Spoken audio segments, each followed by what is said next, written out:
Au nom du Père et du Fils et du Saint-Esprit. Amen.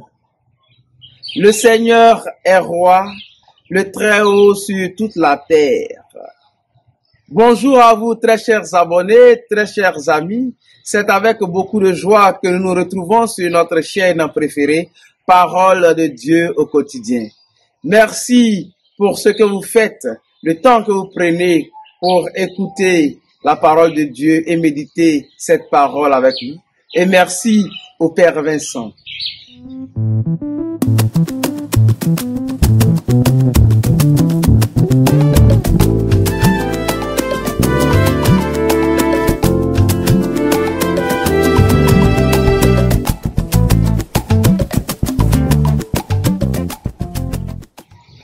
Frères et sœurs, nous sommes au 7e dimanche du temps de Pâques année C.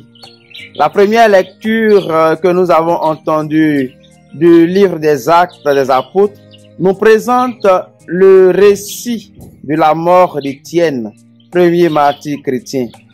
La deuxième lecture de l'Apocalypse de Saint Jean nous montre Jésus comme l'alpha et l'oméga, le commencement et la fin de toutes choses. Celui-là même qui vient pour donner à chacun selon ce qu'il fait. L'évangile de Saint Jean que nous avons entendu nous présente la prière de Jésus pour l'unité des enfants de Dieu. Encore une fois, nous nous posons la question de savoir que veut nous dire le Seigneur. Frères et sœurs, ce 7e dimanche du temps de Pâques année C est un dimanche spécial car il est situé entre l'ascension que nous avons célébrée jeudi dernier et la Pentecôte qui sera célébrée dimanche prochain. Quelle attitude à tenir? Quels sont nos points de méditation en ce jour? Mes frères et mes sœurs, mes très chers amis, notre méditation de ce jour s'appuie sur la prière. Comme nous l'avons vu dans la première lecture, même en situation de menace de mort, Étienne nous apprend qu'il faut être toujours confiant en priant et même en confiant ses bourreaux au Seigneur. Le deuxième point de ma méditation, c'est encore la prière. À travers le livre de l'Apocalypse, nous voyons que toute la prière de l'Église est présentée à l'agneau de Dieu qui est vainqueur de la mort, Jésus ressuscité.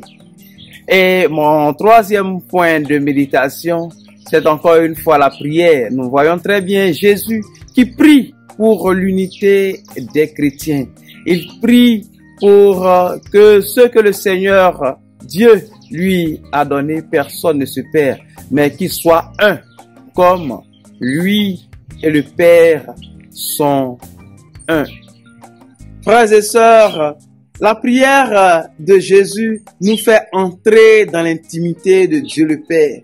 Et cette prière touche toute personne marquée par la bonne volonté.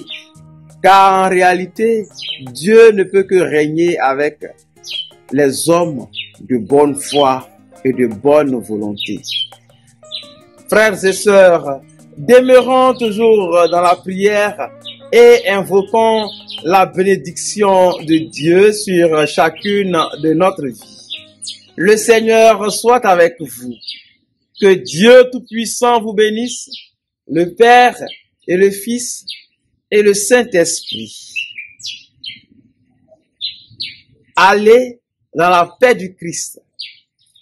Prions et accueillons l'Esprit Saint afin que nous puissions progresser ensemble sur le chemin du salut.